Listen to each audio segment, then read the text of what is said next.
Good morning, everyone. I'm Carol Waller. I'm the Executive Director of the Type Directors Club, and I'm thrilled that you're here this morning or this evening. It's so nice to be able to have everybody from around the world participate. I'd like to introduce TDC board member, John Kudos. Hi, everyone. My name is John Kudos. I'm an advisory board member of the TDC. I'd like to welcome you all for joining us today. I know there are a lot of people tuning in from Indonesia specifically because of Eric, obviously. So I want to say selamat malam, and I'm really excited to welcome you here. Just a little bit about today's talk. We are joined by founder Eric Widjaja to hear about his work telling a story with a clear voice through design from working for brands, self-initiated projects globally. He will take us through his journey of typography explorations the last 15 years that influences his design practice.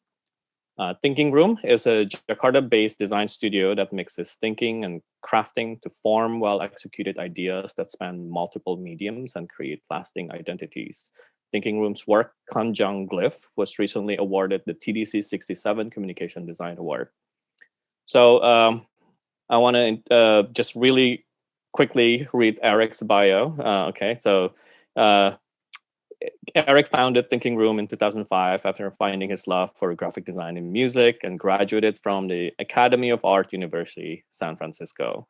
His work in telling story with clear voice and lasting characters through design, from working with brands to self-initiated projects, is established across the country and international.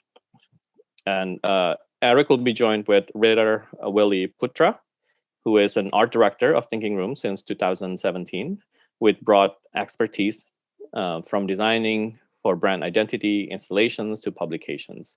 He embraces story and design from the largest to the minuscule detail.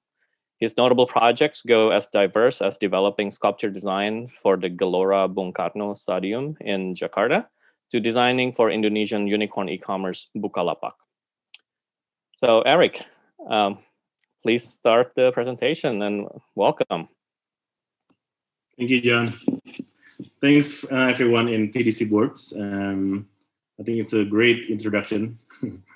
So I think the introduction of Thinking Room is quite elaborated by John. So I think to add it up, what is Thinking Room? I think Thinking Room actually is a comprehensive branding and design company, and we established this studio in 2005. So it's almost like 16 years now, and I think our focus now, by the time we kind of the process of growing up, so we focus on much in branding side, but sometimes in our projects we put a little bit of a typeface design there. So I think tonight we're going to talk about typography.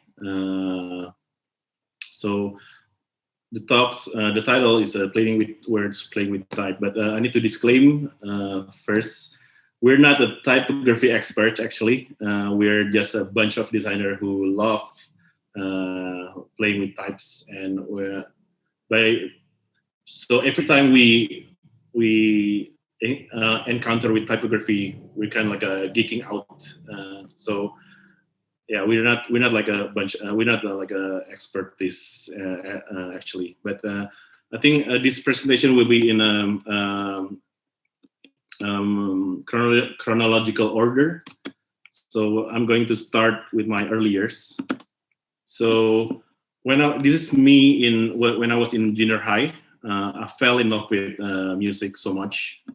What kind of music it is? So I was like a metalhead, back then. Maybe until now.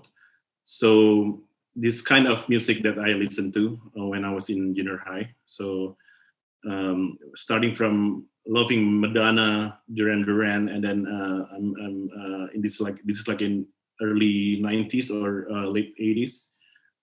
Becoming like I was in love with this kind of music, and I think not only the music but also their I don't know, like I was just realized like not only the music but also their artworks. And even though I didn't know back then what it is called the band logos and everything, to me like this is so powerful whenever I look at this kind of graphics. I think when print still dominating the world, I'm enjoying these boys with long hair and makeups, not the Korean pop bands, through the magazines. So I always bought this kind of magazine every month to see the updates of the bands I love, to see all the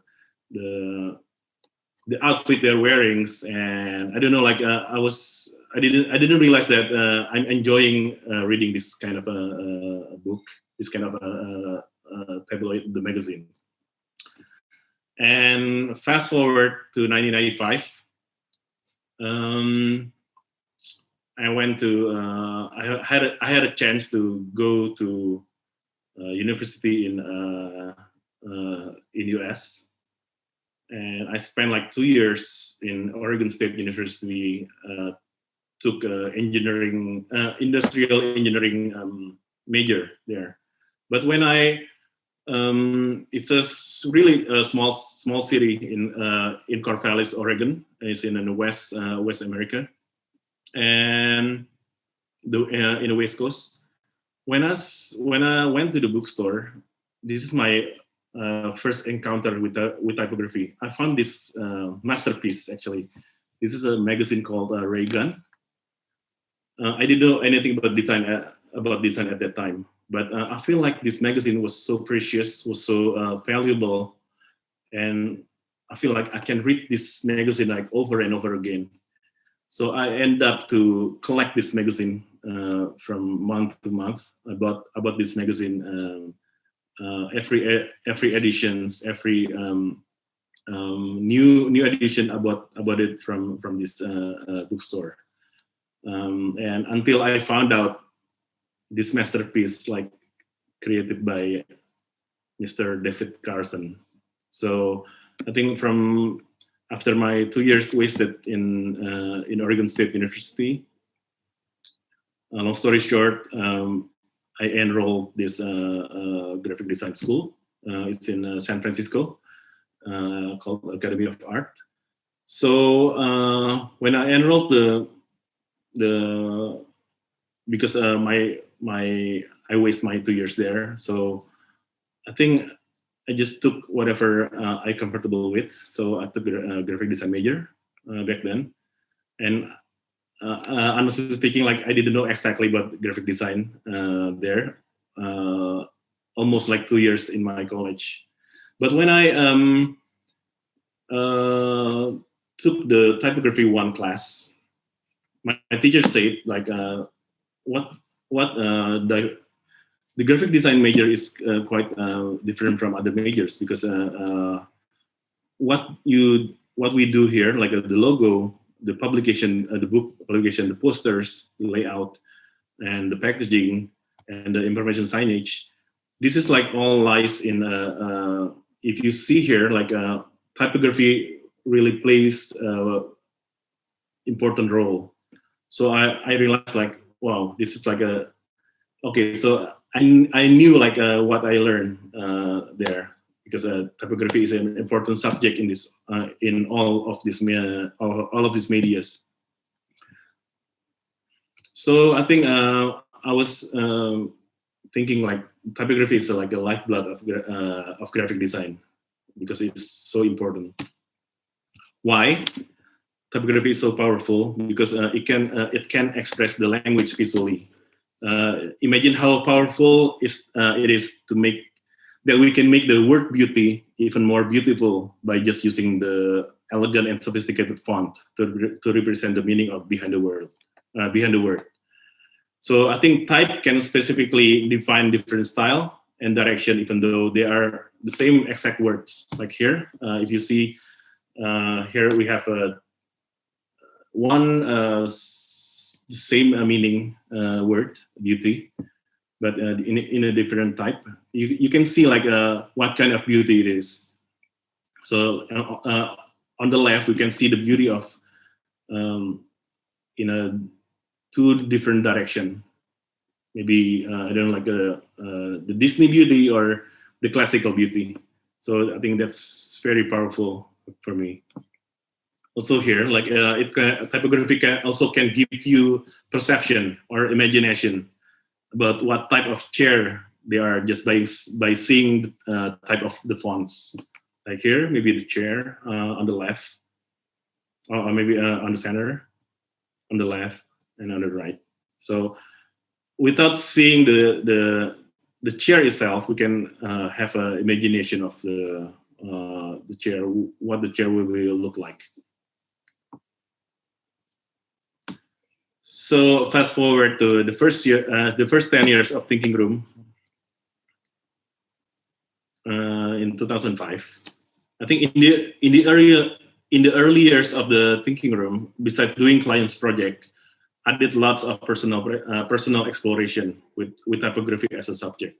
So these are the sketches of wordplays I did in 15 years ago. So what I'm trying to do here is I try to create experimental typography projects that have a dual meanings or an interpretation. So like here, even though this is not the final result, but this shows like a good and evil, and you can see here as well heaven and hell. So I fell in love with typography instantly because of this kind of I play with this kind of subject a lot back then. This one also. So this is just my personal experiments. Since the clients project is kind of worked me so much back then.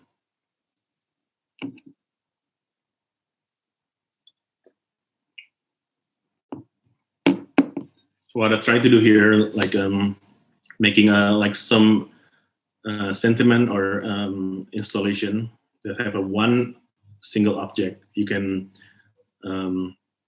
divide it into like two meanings, and this one as well.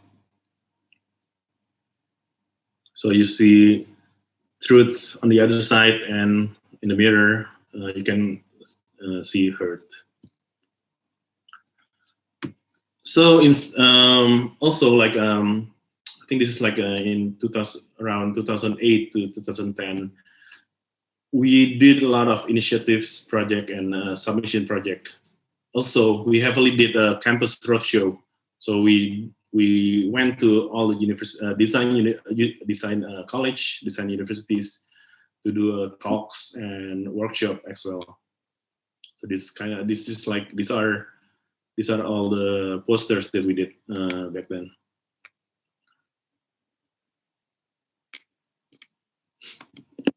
And this project called Legacy, done in 2010, is a submission project for one of the oldest paper company in Indonesia.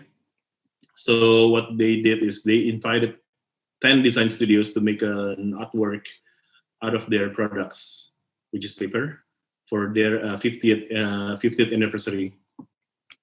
So what we did here, we bought a tree trunk. We bought a tree trunk and we cut it into half, and we kind of installed the papers to form the word legacy. So this is the result. So the idea is how paper become a legacy in our culture and plays an important role in human life as well as in art scenes.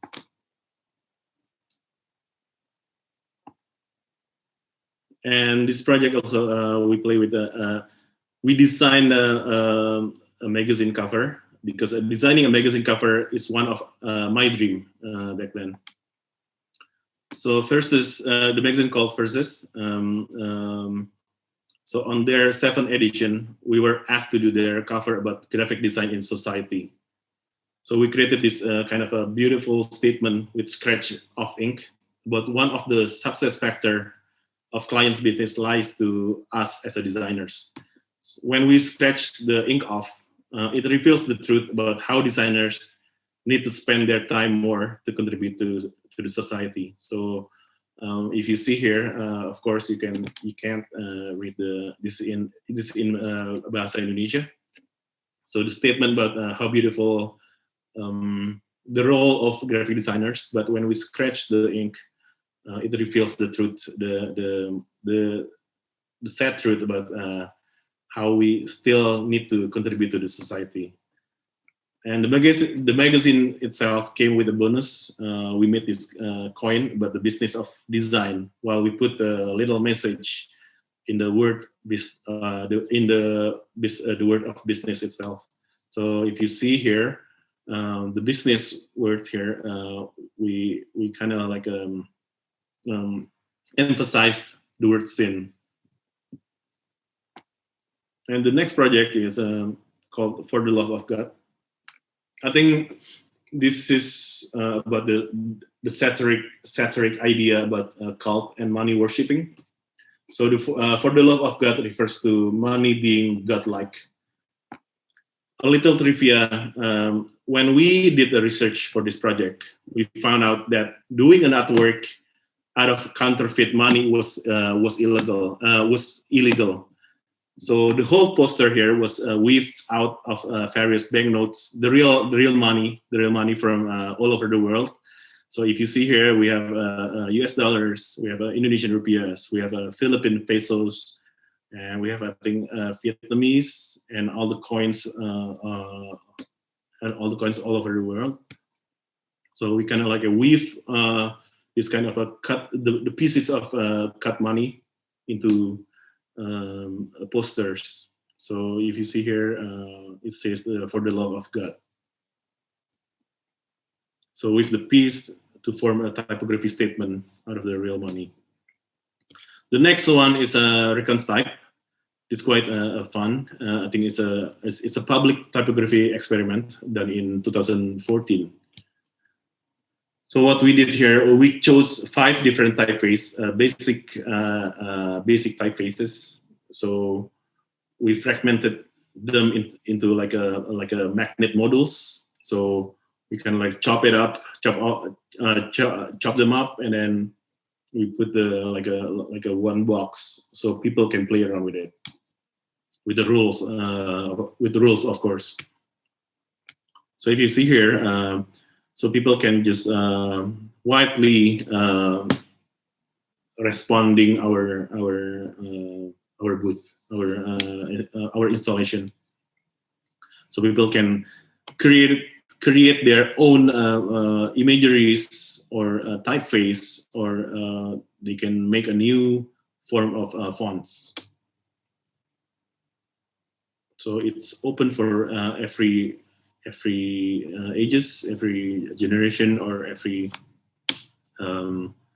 type of people.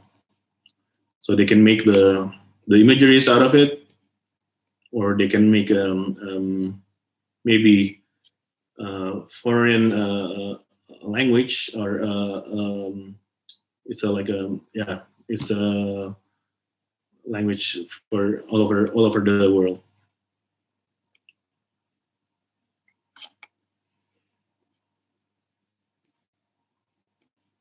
Even kids love it. And next one is a called Designer's Response. This is done in 2015. This is a submission project for Indonesian graphic designer associations. So I think the project will be about the social responsibility to our city as a designers. So maybe Indonesia as a third world country, we kind of see this kind of scenery every day. So I think this is like a visual pollution, I guess. I think the idea behind this project, when I went to a cellular provider in my city, it's called Telkomsel. When I want to fix my phone, I see the door sign. It's called 24-hour on the door sign. But when I enter the the store, I see the back of the door. It's called. It says malas in Indonesia, meaning lazy. So on the other side of the door, I think I accidentally read the opposite meanings of 24-hour. So that's the inspiration of the for the projects. So the idea of we stitch the poetry about our hope for the city of Jakarta. If you see here, on the other side, on the front side of the posters, it's quite beautifully stitched, and we make this kind of title. It's called harap. Harap meaning in English hope. And on the back of the posters, so this is like a two side of the posters. It reads para. Para means dreary. So it's kind of like a opposite meanings of these two subject. So if you see on the front of the posters, you see this kind of postmodernist layout. But when you see on the back, the tangled up threads on the back is it's reflecting the fact that we pretty much haven't done anything for our city. And the next one is this is a final cover interpretation. So this is a submission project for an exhibition for music and art enthusiasts. So each designer were given a choice to select any of existing vinyl cover art from the past, like is this like from 60s and 70s music scenes back then. We were asked to redesign it with our own interpretation. So at that time, I think there's like 36 final cover, and we picked this album by Soneta. Soneta is the group name. What is Soneta? Soneta was a legendary Indonesian folk and dance group led by this guy. This guy called Roma Irama. Who is he? He was the king of. We have this kind of music called dangdut. Dangdut is like the folk and dance, rock, and I think it's like the fusion of music. So Roma, this guy is like we call this guy is the king of this kind of genre. So I think in short, he is our Elvis Presley. The album was released in 1979. I think the era of I think it's flower generation, flower power, and everything. And everybody, I think this guy is already legendary in our country. So everybody, like in all the artists, all designers, really look up on him. So what we did here, we created a die cut sleeve forming the king silhouette. So this is his silhouette. And this is his band's name, Soneta. We also make this kind of play around with the type, with the letters and everything. And we screen printed with the fluorescent ink. So this is because of this kind of genre of the music is quite explodes. It's quite not really like it is like a rock, but in a different way. So this the song list on the back of the cover. This is his guitar. It's a headless guitar that became an icon for him. So we did a customized typeface of the album title. It's called Begadang. Begadang means stay up late. The typeface filling out the silhouette completely. So if you see here, we added like a popping eyes on the letter A. since begadang means stay up late. So he needs to wake up all night. So it's kind of like interactive sleeps. And the next one, this is quite recent. It's done in 2018. It's a project called Gold and Glory. Maybe I'm going to tell you about the background of Gold and Glory. So Gold and Glory came from my wordplay sketch in 2014. So the concept came from my reflective thought about taking decision in our life. So I think we have these two subjects, the gold or glory, when we decided to start a career, whether we need to take a gold or we need to choose a glory, or maybe we can make both work together. So from my sketch, I think, this is like from my just playing around with sketches every time. So the two words are fused together into an ambigram. So more precisely, a mirror image where a design can be read differently when viewed in a mirror. So this is gold. When we reflect, it became a glory. So maybe we can reach the gold and glory at the same time. So this is the early sketches. And I think the piece from 2014 got a chance to be exhibited in the 10th edition of Art Jakarta, one of the biggest art fairs in it's in Southeast Asia. So we prepared this installation for less than 6 months. So this is the result. So the result is was like a gold-coated sculpture of the ambigram mounted on the wall and next to the mirror. So you can just take a picture there, and we also make this kind of supporting elements. So you can read about our philosophy and concept about this artwork. Okay, I think it's quite. I think for the next slides, I'm going to give to Ritter to continue. Ritter. Sorry. Okay. Hello everyone. Can you? Okay. So my name is my name is Ritter. So a little bit story of mine. So I've been joining Thinking Room since 2015 actually as an intern.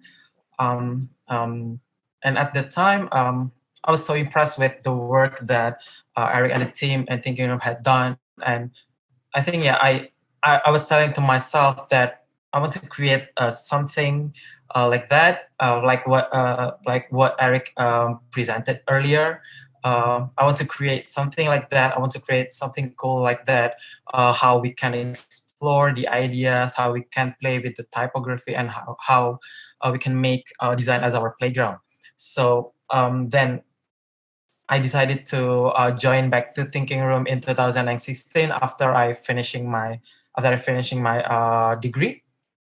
And a year after, I was given the responsibility to become the art director of Thinking Room, and today I have a chance to help Eric share to you our most recent project from the recent years. So I have the project that I would like to share to you. The first one is the Conjunctive from the late 2019.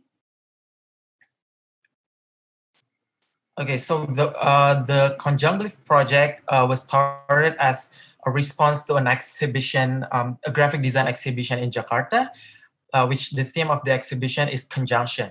So the conjunction is basically a word to connect sentences.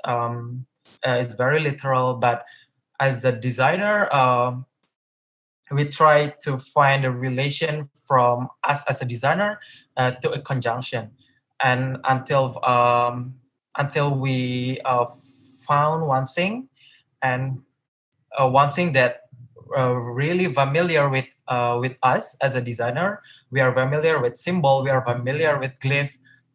There's one thing that is very related to conjunction is the symbol of ampersand, which to represent and. But the question is, where did this symbol come from actually? So from our research, we found that ampersand was originated from Latin word at means and. And the historical of ampersand is the ENT letter from at were connected with ligature and finally becoming an ampersand, the symbol that we know is actually corruption of and per se, which means and by itself. The other findings also show how the symbol of hashtag that is widely used and widely known in the digital era is actually the evolution of a symbol that is originated from a Latin word libra that is used to indicate weight. So from these insights, from these findings, brings us another question and curiosity to do the experiment to create the speculative symbols for other conjunctions. For example, how about the symbol of because? How is the symbol of but, while, although, like, and so on? Can we create it? So we try to create the symbol by learning and creating our own formula. So we combine these three things. We try to understanding the meaning of the words itself, the linguistic parts. Also, we try to understand the meaning of the symbol, the meaning of something, the semiotic sides, and also we also observing the relationship between the word with the cultural context. So these three things combine, and we try to experimenting for the new speculative symbols. We have hundreds of sketches. We do it in the office together. We have a lot of sketches, and we learn and we know that creating a symbol is an arbitrary process. So it's kind of subjective. So it's kind of hard because it's subjective. But what we do is just we sketch a lot of symbols, and we just so which symbols feels right to represent the words. And this process resulting in some symbols that we created. For example, this one, what we call figature. It's a symbol to represent if. So this is a very simple example. The symbol is originated from the English word if. It's basically the letters of E and F, and then connected with ligature into a simpler shape and form to represent if, conjunction if. And we also create the explorations of the graphics. This is only one example, but at the end of the day, we successfully create 9 new speculative symbols that we call the collection is Conjunctive. Basically, it's derived from conjunction and glyph. So we have sun damper to represent but. It's basically the reverse of an ampersand, but we make it a sun damper. We also have tick to represent while, twinnle to represent then. We can see how the twinnle create a continuous shape to represent then. And then we have arqual for like, sententia for if only, figiture for if, quodash for because, argodash for therefore, and quiquam for although. So from this 9 symbol, we also try to implement it into a sentence, into a passage, and we try if we can learn, and we try to some people, and we experimenting if people can learn about the symbol, remember it, and read it. So I will read it for you. My father is a diplomat. Therefore, I've always been that new kid in school my whole life. I have lived in New York, Berlin, and Cape Town, then moved to Japan just until recently. I love my own country because it's the place where I was born. I would be very glad if only I spent more of my childhood there. I remember riding a bicycle with my friends while I was little, but sadly, I don't know where they are now. Although it's been a while since I last visited my hometown, I never forget the comfort that it's provide. I would certainly come back if I have the chance. I miss my hometown like a mountain missing the sky. So we've tried this into several people and they can read it. So we are very satisfied with that. So from all of that, we compile it into a book. And it's firstly exhibited in a Sikasik exhibition. It's actually a graphic design exhibition in Jakarta. The book was exhibited for 2 months, and surprisingly, we received a huge response, a positive response of this book and how these speculative symbols, until finally the popular demand, and then we published this book. People can buy it and people can collect and read it and make it as their reference maybe. So we are also so grateful that that this year this book is awarded with TDC 67 as a TDC 67 winners. Also, this work have been showcased in the One Show Asia Showcase, and also it just shortlisted for the Art Directors Club for the ADC. So we are very grateful for that recognition.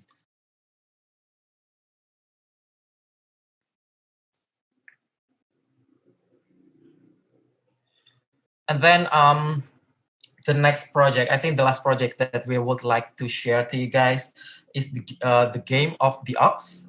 It's our most recent project. It's just this year, in the beginning of the year, in 2021. So basically, we all know that this year is the year of the Ox based on Chinese zodiac sign. And yeah, I think in the office, in the studio, we kind of love Chinese culture because I personally, I born and raised in Chinese Indonesian family. I guess some of our members in the studio also come from Chinese Indonesian family, including Eric.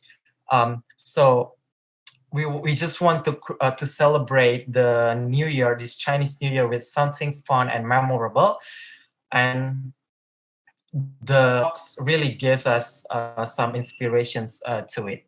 So from the O and the X itself, it reminded me of something very familiar to us. It's a game that we played since we were kids. It's a tic-tac-toe. Everyone knows tic-tac-toe and everyone played tic-tac-toe, I believe.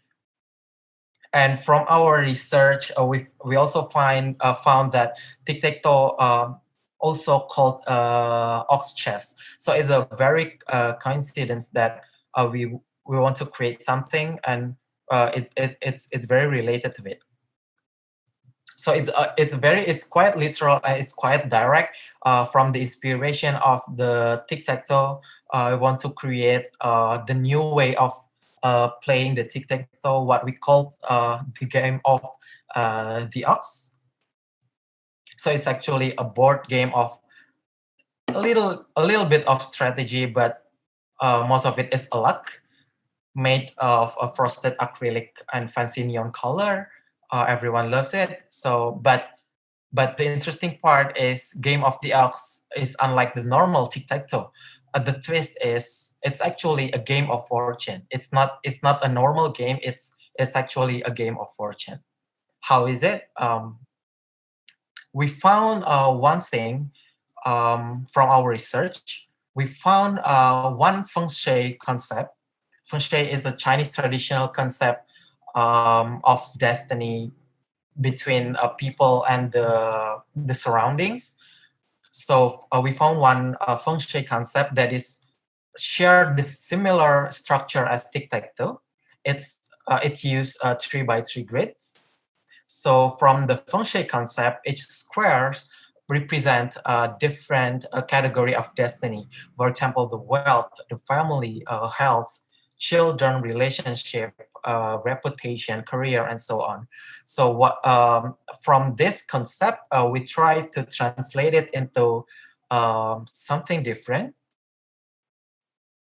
For each square, each category, we create like a New Year wisdom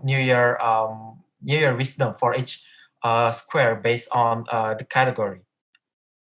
So, for example, if a player wins the game on the row 1, 2, 3, for example, so the row the wisdom from the number of 1, 2, and 3 will determine someone's fortune for the coming year. So it will give the people who play this game a fortune. And also from the pieces, the X and the O pawns from the tic-tac-toe games it's not only used to play the games, but we also design it to have another functionality, to be functioned as an incense holder, because it's Chinese New Year and incense is quite related to Chinese culture. And the pawns can be configured in many ways, so people can play with it in many ways. Also, we also try to explore it more. Even the pawns can be used to hold the dried flowers, for example, and transform it into beautiful decoration pieces. So from the ox to celebrate the Chinese New Year, becoming the XOXO to celebrate the Valentine's Day. So it's flexible and lovable. So from this project, we are very satisfied with the result. We are very satisfied with this, and from this work, I think we are able to show that design has we can have a limitless possibility from typography. Yeah, I think that's all. I think that's all from my side. I will return it into Eric, I think, to give a closing statement. Okay, thanks, Ritter. So the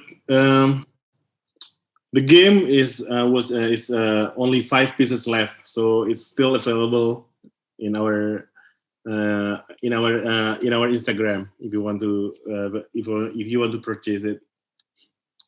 Okay, maybe the closing statement from us. I think playing with type is it's fun for us. I think by playing with type is fun, but not the meaningless fun, but the fun that further creating stories or give meanings of the to the projects, and finally deliver context beyond words. So I think that's our closing statement for this this morning session or tonight's session. So if you have any questions or you want to discuss or you have any concern, please. I give it back to you, John. Hi, Eric. That was really exciting, actually, very inspiring as well. Thanks, man. So yeah, I have a few questions here, but I want to start this myself because I think a lot of graphic designers in the audience would be asking the same questions that I have, which is how do you balance between your client work and your personal exploration work? Right? The clients obviously pays the bill, but how do you actually find the time to do all this exploration work? Because it looks like a lot of work from what I can tell. You know, you're cutting things up, you're making things in acrylic. So I'm really curious. Actually, all of this project that we shared with you this morning, we have this kind of a ritual, like an annual ritual every year. So we need to at least have one initiative projects for at least every year. So I think to keep the juice, our energy, our juice, our creative juice. So instead of doing the client's work, we need to have at least one, or maybe if there's like more than one, I think it would be great. So to balance it, I think just have fun with it. Just have fun with it, and because these kind of projects, actually, most of them we kind of like they gave us freedom to explore. So I think they almost don't have any revisions. So it's only in our decision. This is right or wrong. So I think it's quite fun to do this kind of a ritual every year. So I think and I think to balance it, I think we made this in a statement of fun, so it's not like in a pressure. Mm-hmm. So I think that's the key for us to accomplish this kind of projects. Okay. All right. So we're getting even more questions now. All right. So let's start with the top here. Hi, Eric. This is from Bambang Widodo. I think Bambang is in New Jersey. So, hi, Eric. Lots of very cool projects. Love them. As someone who loves typographic play, I'm wondering about your creative process.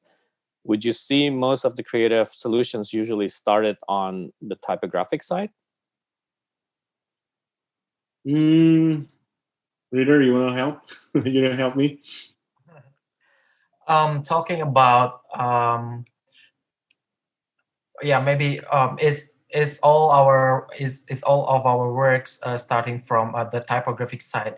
To answer that, I think we would say we always try to see any possibilities, but in most of the case, I don't know why, because it's because of mungkin Eric have a huge interest in typography as well, but most of the case it end up we do typography again and again.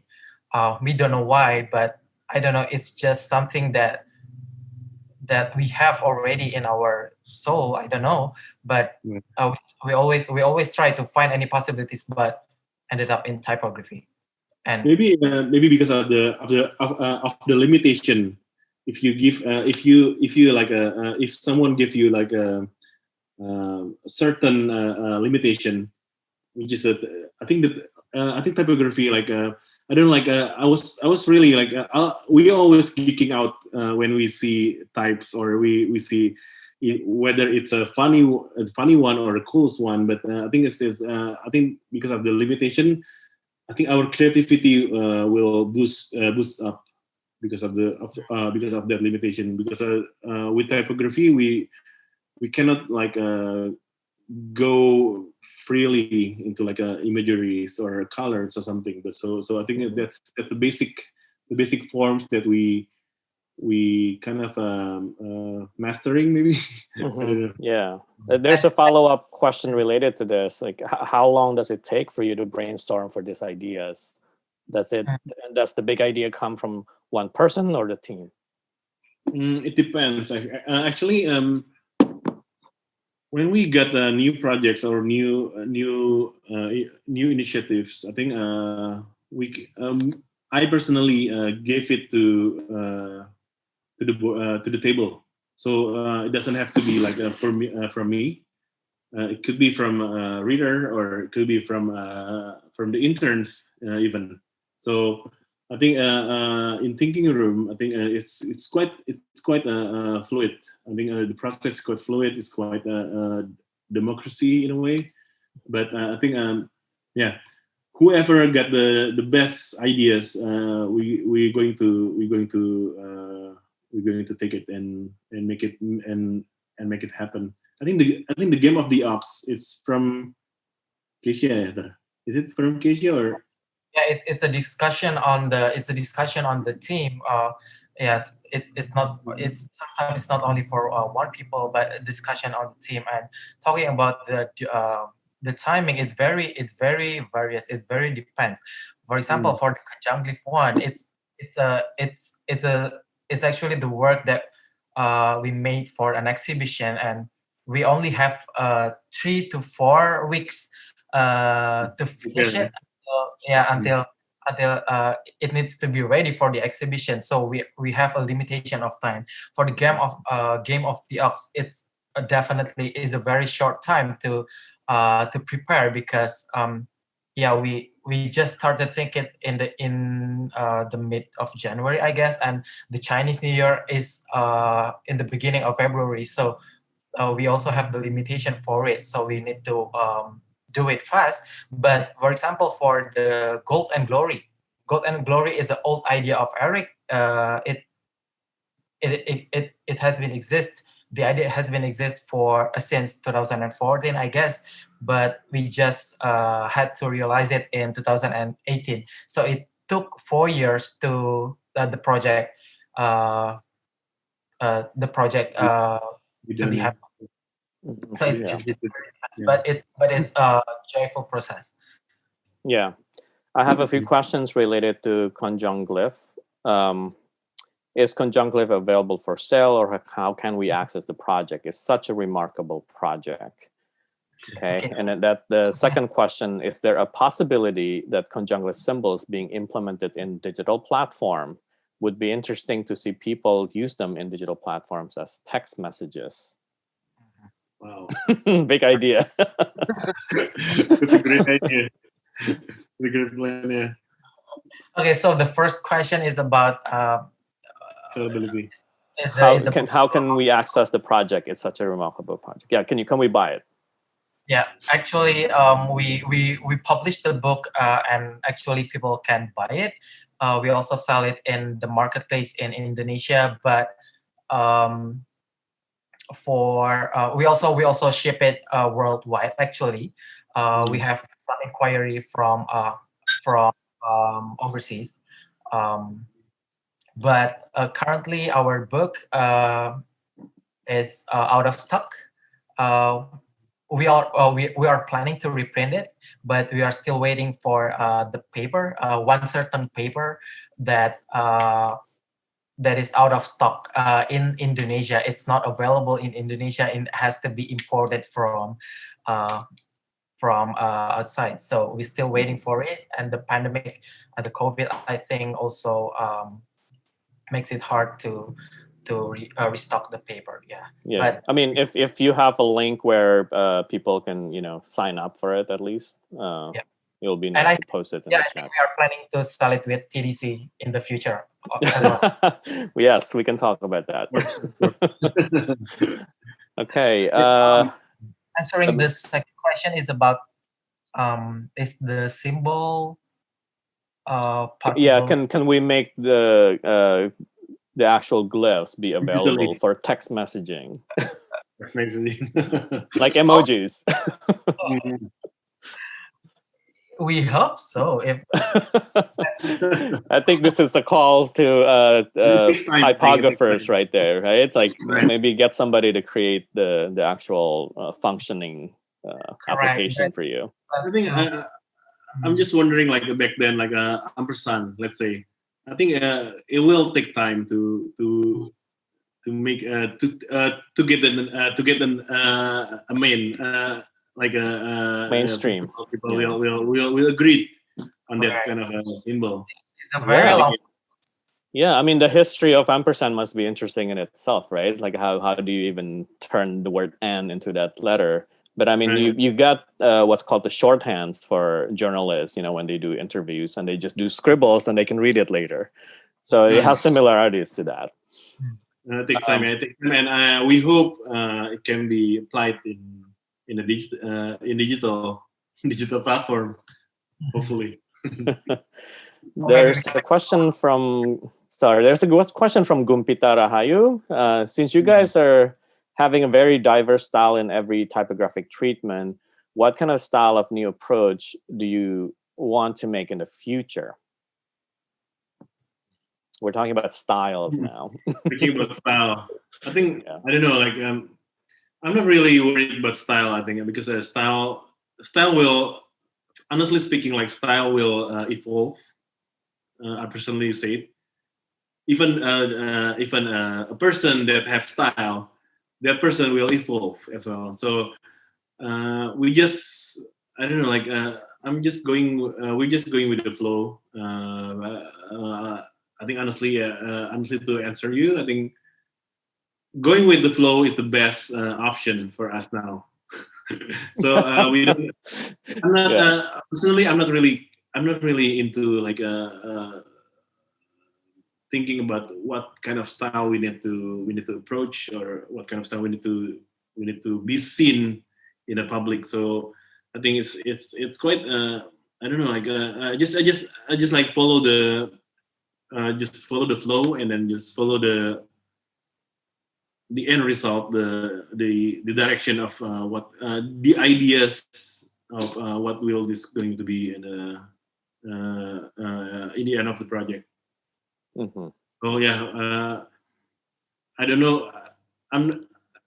It doesn't mean like I don't want to answer the question, but I can't answer the question about the style. Well, Because- that's your answer. You don't yeah. think style is important, and I think going with the flow is a good answer. There's a good question We don't here, have and style. yeah, I actually I agree with you in that philosophy. There's a really good question here in the chat from Belinda Rusli. Hi, Eric and Ritter. Thank you for sharing your projects in the process. I'm curious to hear why you think it's important for creatives to get out from the comfort zone and do all these explorations. I think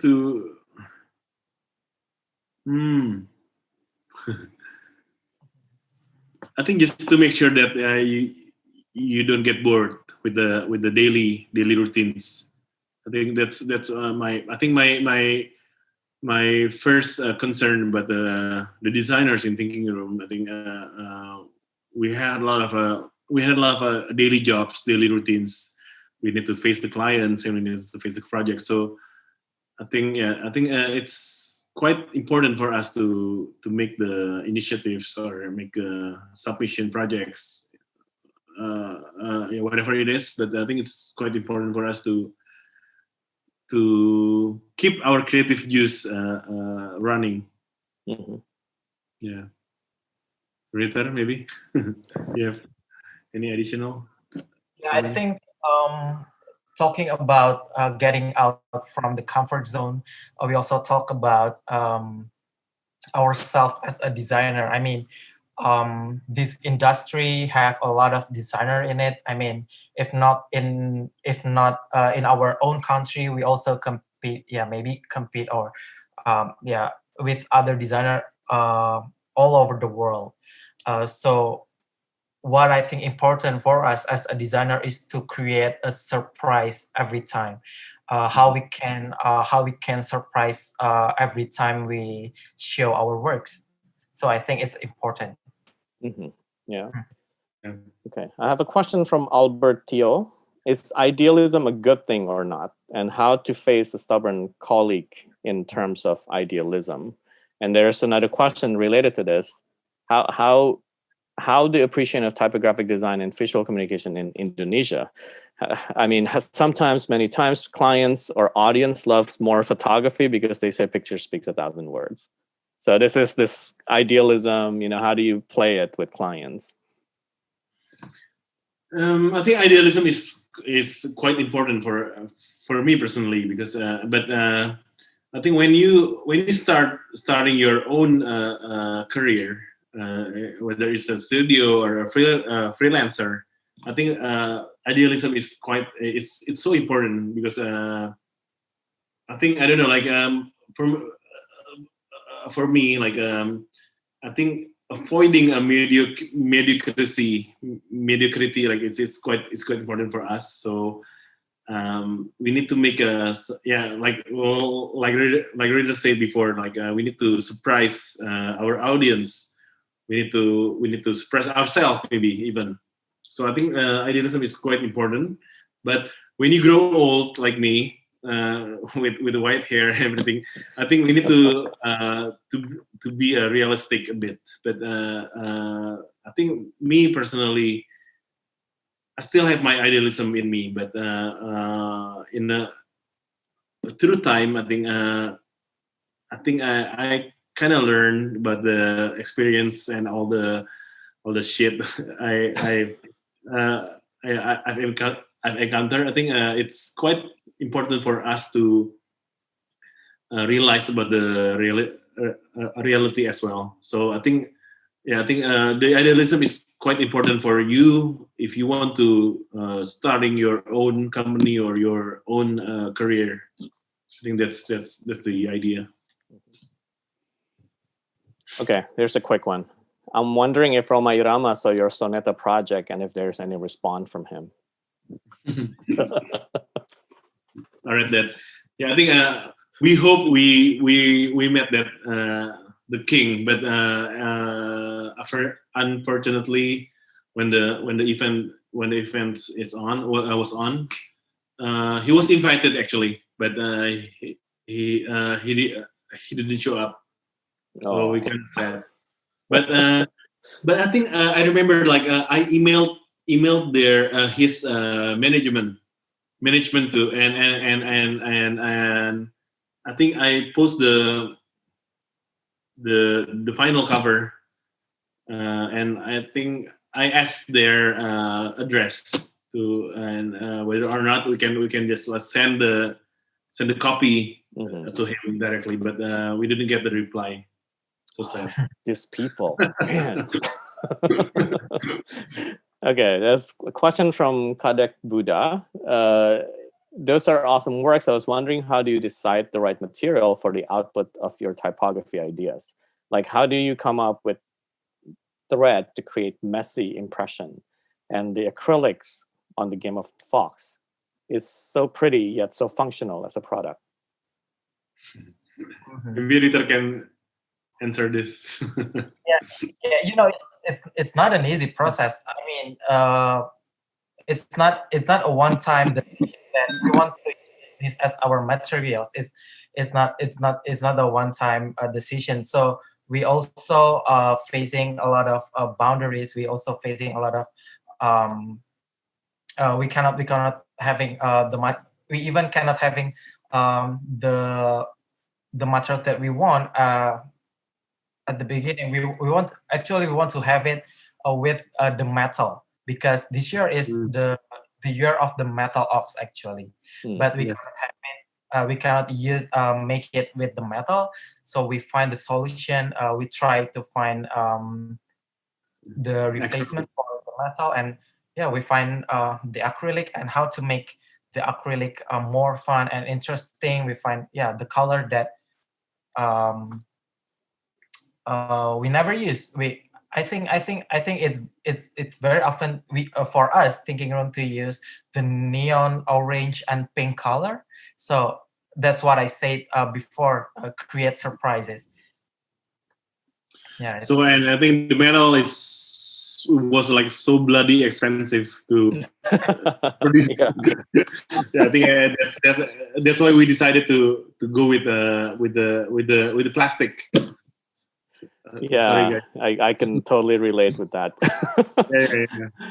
Okay, we have to end this very soon, so I'm gonna read one last question. Okay, this is from Ernest Widdy. Hello there. I can see how smart and witty your works came to be when it comes to exploring and playing with type. Is there any specific thinking approach or principle that you can share with us when it comes to crafting these ideas? Actually, specifically, I think theoretically, I think there is. We have like a methodology for finding, I don't know, like a creative process. But most of the time, all of those brilliant ideas, I think, came from spontaneously. So let's say, like in Gold and Glory, like I'm really like in the like state of contemplating, but my career, my journey of becoming a designer. So I think it's good to have sometimes to have your own time to contemplate yourself, about how far you've reached your career so far. So I think that's I think that's kind of like spontaneous thing that I think it was really like becoming a real brilliant ideas, I think. So I don't know, like we have a methodology there. But I think most of the time, I think it's because it came from the spontaneous. Yeah. We follow our intuition. We follow the gut Discussion. coming. From discussion, yeah. Yeah, and also I think I want to add a little bit a specific thinking approach. I think one thing that is very important when we developing something, crafting and ideas is about the context. How we put our mind into a context, so the ideas will be relevant, have a relevancy with what we want to make. And also maybe one, not really a tips, but I think something that we have in the studio. I think we love puns, we love humor, we love to play with the words. That's why we put the title of this talks up, playing with words. We love humor, we love comedy, fun, and anything, witty things, and I think it can be. It's a good tips if you want to start to make something, because from our experience, when we create something witty, something witty, people love it. Yeah. And we can end on that note. Thank you so much for sharing your work, your process, your history. It's been really interesting. I mean, 15 years in the making, right, Eric? Yeah. Hopefully, we'll be 30 years. More white hair More, at that more, point. hopefully. Okay, so on behalf of the TDC, I want to thank everyone for being here today. This is an amazing turnout. We have at some point more than 70 people here. Nice. Carol, do you have anything to add? No, I must say it was absolutely fantastic presentation. I really enjoyed it. Your use of type was great. I mean, I love it. I'm a type person. What can I say? So thank you so much. And thank you everybody for joining us. And I look forward to seeing you next week. And in June and July and September, TDC keeps going. So keep joining us. Okay. Take care, everybody. Bye-bye. Bye, everyone. Yeah, stay safe, everyone.